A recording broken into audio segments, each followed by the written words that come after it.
Estimados amigos, buenos días a un café con José Noguera.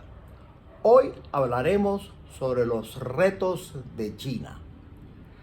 Hoy en día, el mundo observa asombrado el crecimiento económico y la presencia de China en todo el mundo. Pero apenas hace 50 años, China era uno de los países más pobres del mundo. China tuvo 3 edades de oro. La primera fue durante la dinastía Han, cuando se abrió la famosa Ruta de la Seda en el año 121 a.C. También en esa época se inventó la carretilla, el papel, la brújula, la acupuntura, el sismógrafo. Y se desarrollaron tecnologías de perforación de hasta 1440 metros, lo que les permitió extraer sal y gas para su uso en combustible e iluminación. Sus gobernantes siguieron el principio taoísta de Wu Wei, que significa acción sin acción.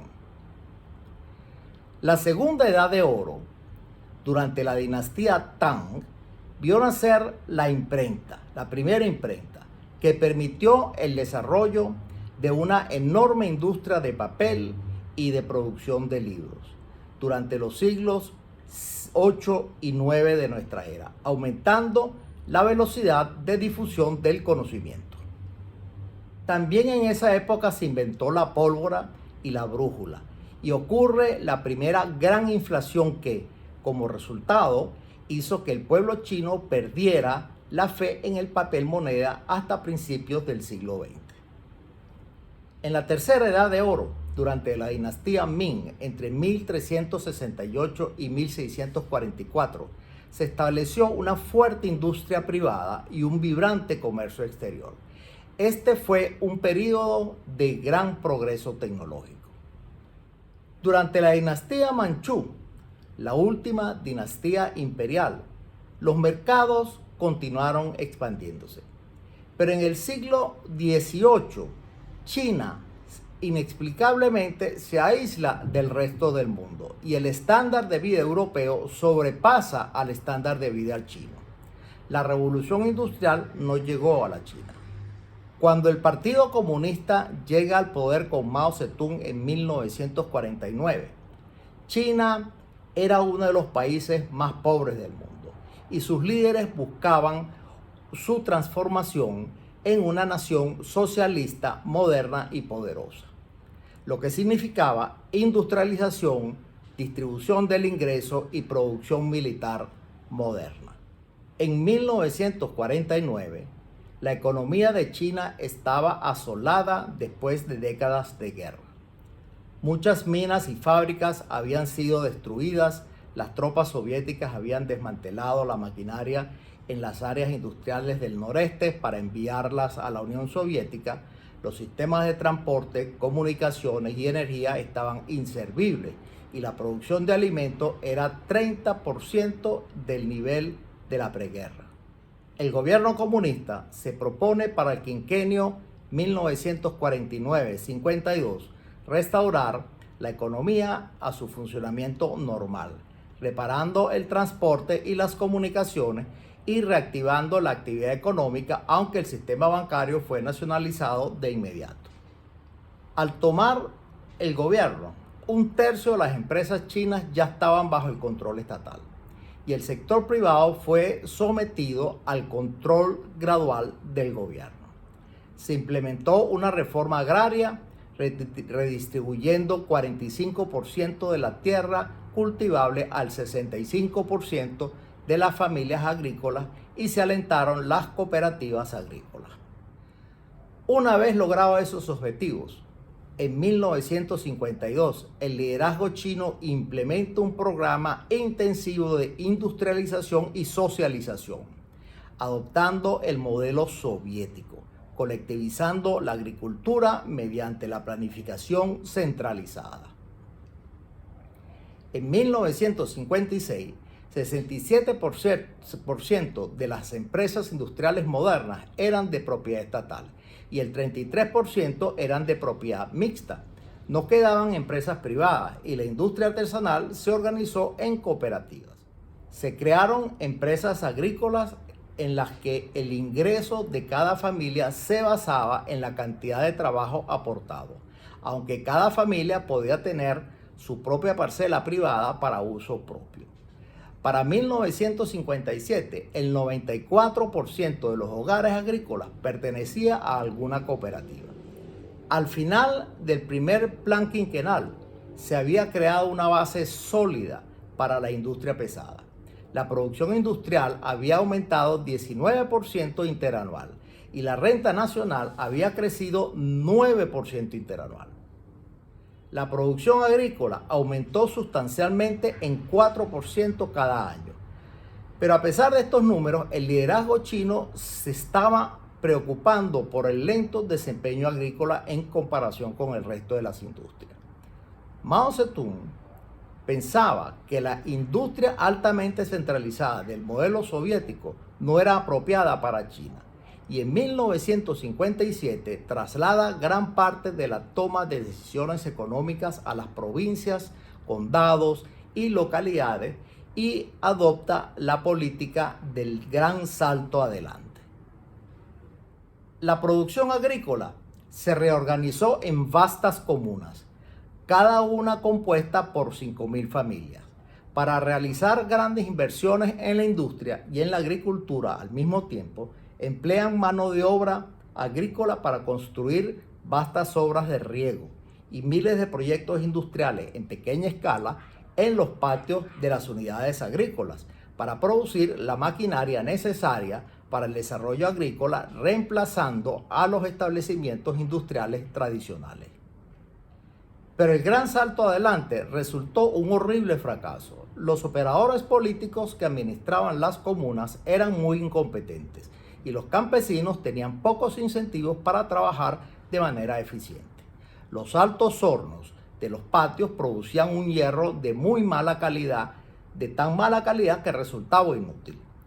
Pero por miedo a las represalias, los funcionarios locales escribían informes falsamente entusiastas sobre los aumentos de la producción de alimentos, por lo que el gobierno fue reduciendo la superficie de tierra para sembrar granos, desviando hasta 100 millones de trabajadores agrícolas a proyectos industriales y la construcción de obras públicas.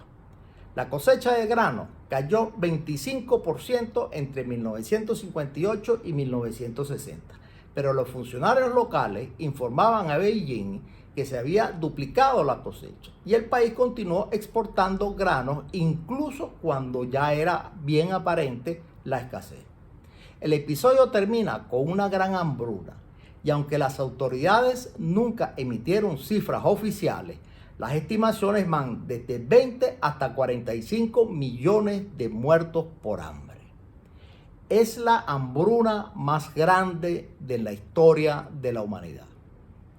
Para reemplazar al gran salto adelante, el gobierno reactiva la planificación centralizada, buscando darle prioridad a la agricultura, comprometiendo recursos para su avance tecnológico, y a la industria ligera la pone en un segundo lugar. A comienzos de los 70, China era uno de los países más pobres del mundo, pero las reformas económicas que comenzarían cuando Deng Xiaoping llega al poder en diciembre de 1978 cambiarían esa realidad.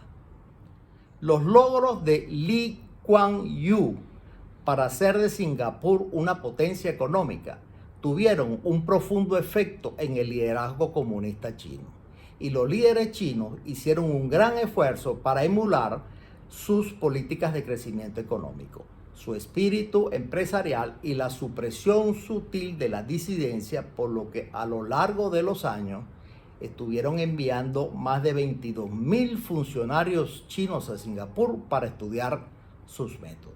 Singapur era el ejemplo a seguir. A finales de los 70, la producción de alimentos era tan deficiente que China estaba a punto de repetir el desastre del Gran Salto Adelante. Deng descolectiviza la agricultura, dividiendo la tierra de las comunas en parcelas privadas y dándole a los campesinos un control de sus tierras siempre que vendieran una parte de sus cultivos al gobierno. Esta medida aumentó la producción agrícola en 25% entre 1975 y 1985. En la industria urbana se introdujo un sistema de precios dual que le permitía a las industrias estatales vender cualquier producción por encima de la cuota del plan a precios de mercado, permitiéndoles a los ciudadanos evitar la escasez y promover a la vez el desarrollo de empresas estatales al permitir que individuos las administren por contrato. Se permite la empresa privada por primera vez en la era no comunista, las que gradualmente comienzan a representar un mayor porcentaje de la producción industrial y se incrementa la flexibilidad de precios.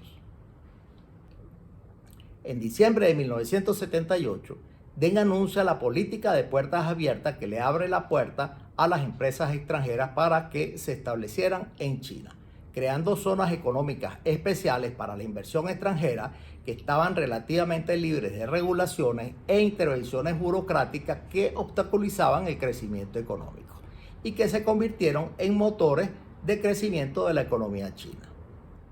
Deng luego continúa disminuyendo los controles sobre las empresas privadas, sobre todo en la agroindustria, relajando los controles de precios en 1985 y con una privatización en pequeña escala. Un avance notable fue la descentralización del control estatal, que dejó a los líderes locales experimentar formas de aumentar el crecimiento económico y privatizar el sector estatal. Se estableció el primer banco comercial privado y la primera compañía privada de seguros. La Bolsa de Valores de Shanghái reabrió en noviembre de 1990 y aunque la economía creció rápidamente, aumentaron también los problemas económicos en el ineficiente sector estatal. Las privatizaciones se aceleraron después de 1992 y el sector privado creció como porcentaje del Producto Interno Bruto. A la muerte de Deng Xiaoping en 1997, las reformas continuaron. En 1997 y 1998 se produjo una privatización en gran escala. Todas las empresas estatales, excepto algunos grandes monopolios, fueron vendidos a inversionistas privados. Entre 2001 y 2004, el número de empresas estatales disminuyó en 48%. Se redujeron los aranceles, las barreras comerciales y las regulaciones. Se reformó el sistema bancario desmantelando gran parte del sistema de bienestar social de la era de Mao y se obligó al ejército chino a desprenderse de empresas militares y China se unió a la Organización Mundial del Comercio. El sector privado nacional supera por primera vez el 50% del Producto Interno Bruto en 2005 y se ha ido expandiendo aún más desde entonces. Hu Jintao tuvo una administración conservadora que comenzó a revertir algunas de las reformas de Deng Xiaoping en 2005. Aumentó los subsidios y el control de la atención médica, detuvo la privatización y adoptó una política monetaria laxa, lo que permitió una burbuja inmobiliaria que triplicó los precios de las propiedades y privilegió la formación de gigantes estatales para competir con las grandes corporaciones extranjeras. China finalmente superaría a la economía del Japón en 2010.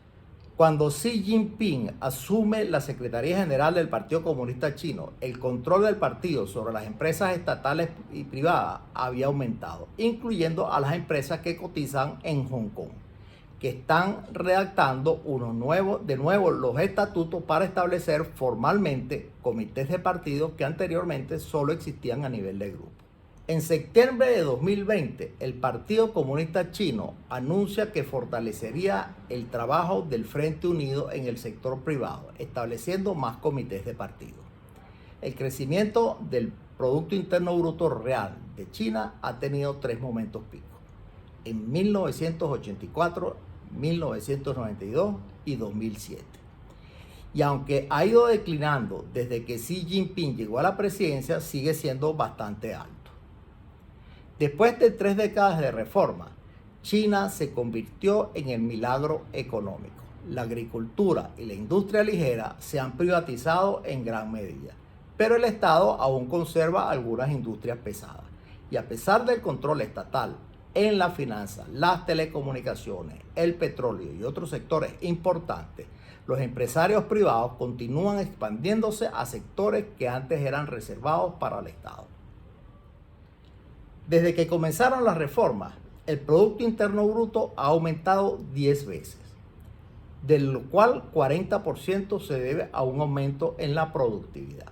El ingreso per cápita, que en 1981 era apenas 1,2% el ingreso per cápita de los Estados Unidos, para 2018 representaba el 14,4% y el salario promedio se había multiplicado por 8.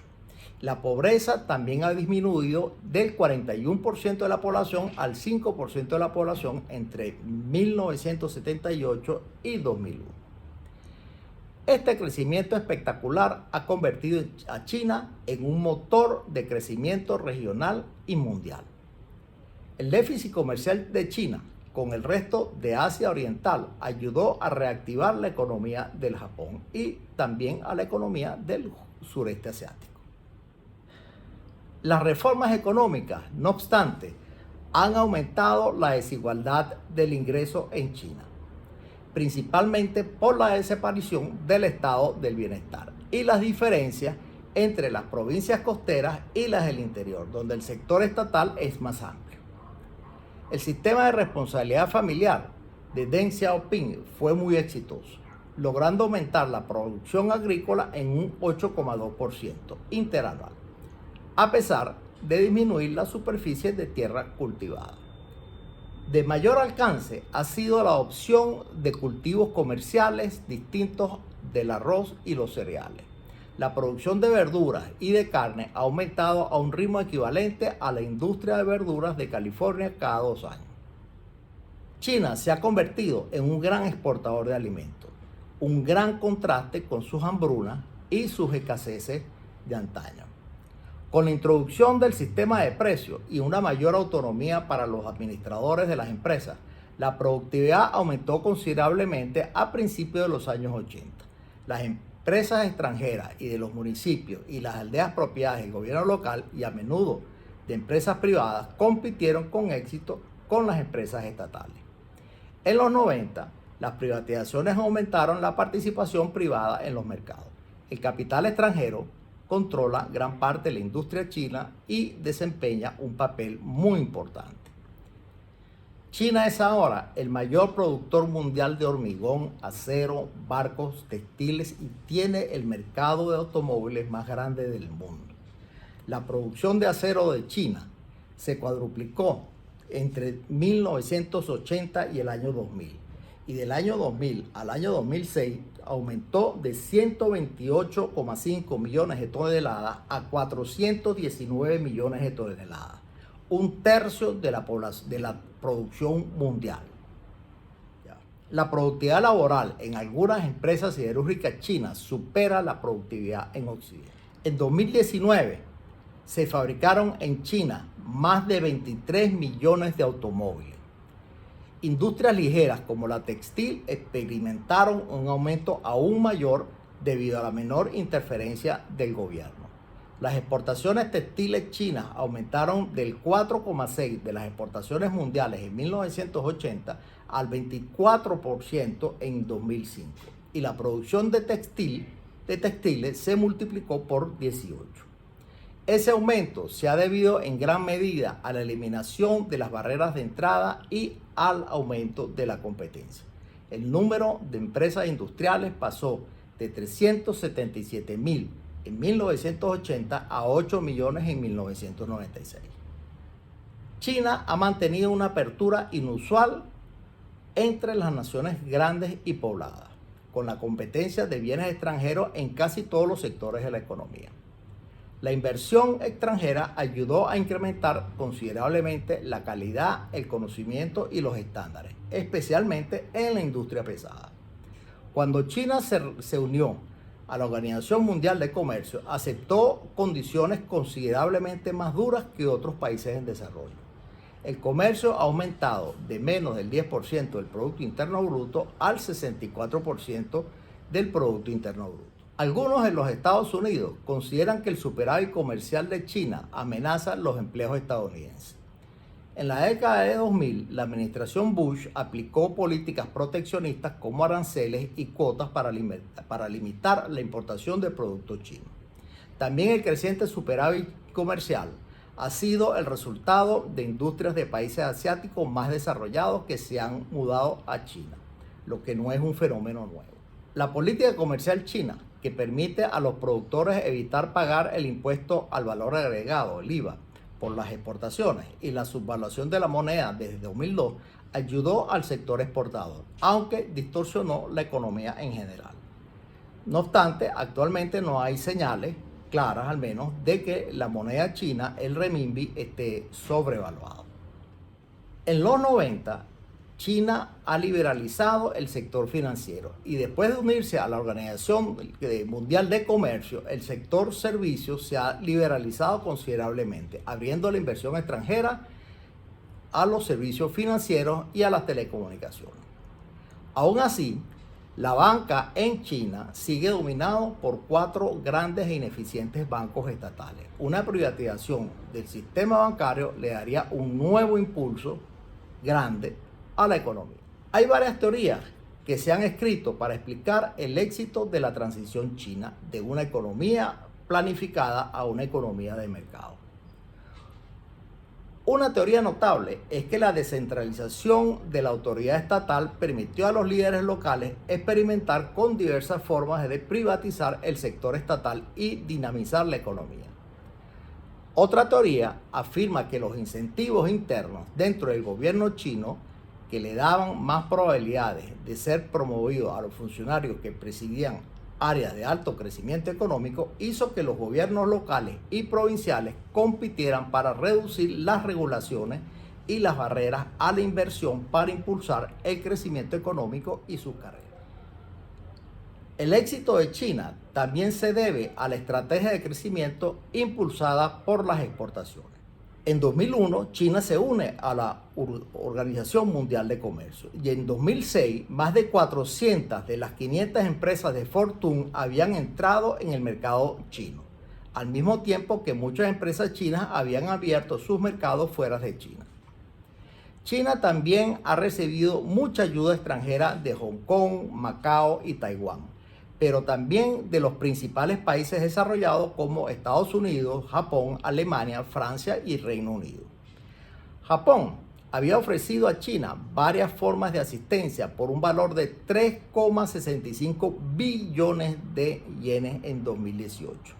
La asistencia de Estados Unidos a China alcanzó 556 millones de dólares en 2012 para promover el desarrollo sostenible y la conservación del medio ambiente, preservar las tradiciones culturales y apoyar programas específicos como la cooperación para combatir la propagación del SIDA. El crecimiento económico de China supera a todos los demás países en desarrollo, excepto India, después de 1990. ¿Qué puede frenar el crecimiento chino? El presidente Trump intentó frenarlo iniciando una guerra comercial con China. Pero esas guerras nunca conducen a ninguna parte. Y al final los países deben llegar a algún tipo de acuerdo. Muchas de esas medidas proteccionistas parten de la hipótesis de que el comercio determina el empleo, cuando esa es una de las falsedades del nuevo internacionalismo pop, que no entiende que los países producen aquellos productos en los que tienen ventajas comparativas y no en aquellos donde tienen ventajas absolutas. China tiene un gran mercado interior que no ha terminado de explotar. siempre que se mantenga inyectándole más eficiencia a su economía, atrayendo inversión con altas tasas de ahorro y enviando a sus ciudadanos a formarse y adquirir conocimientos del resto del mundo, como hasta ahora lo ha venido haciendo, el crecimiento chino luce indetenible. Y dado eso, siempre es mejor llegar a acuerdos que beneficien a todos que a guerras donde todos salimos perjudicados. Pero no solo eso. Estados Unidos, al menos durante la administración de Donald Trump, le había declarado la guerra comercial a China, implementado medidas proteccionistas y se había retirado de la Alianza del Pacífico, aislándose de sus socios tradicionales como Australia, Japón y Corea del Sur. Ese año también se firmó la Asociación Económica Integral Regional, formada por 10 países del sureste asiático, además de Corea del Sur, China, Japón, Australia y Nueva Zelanda, lo que extiende sustancialmente la influencia china en la región. Esta asociación, aunque no reduce los aranceles tan profundamente, su tamaño lo hace muy significativo porque los 15 miembros representan 30% de la población mundial y 30% del Producto Interno Bruto del mundo, convirtiéndose en el bloque comercial más grande de la historia. El acuerdo busca eliminar el 90% de los aranceles a las importaciones en los próximos 20 años y establecer reglas comunes para el comercio electrónico, el comercio en general y la propiedad intelectual.